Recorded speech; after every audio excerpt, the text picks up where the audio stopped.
ராணிக்கு மேலாக சோதிக்கப்பட ஒரு நாளும் விடமாட்டா.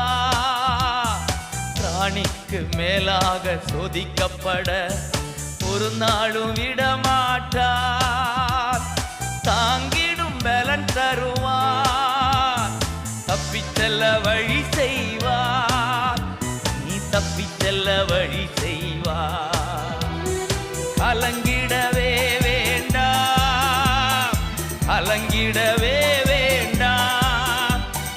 இயேசு கைவிட மாட்டார், இயேசு கைவிட மாட்டார். உங்கள் துக்கம் சந்தோஷமாய் மாறும், உங்கள் கவலைகள் கண்ணீர் எல்லாம் மறைந்துவிடும்.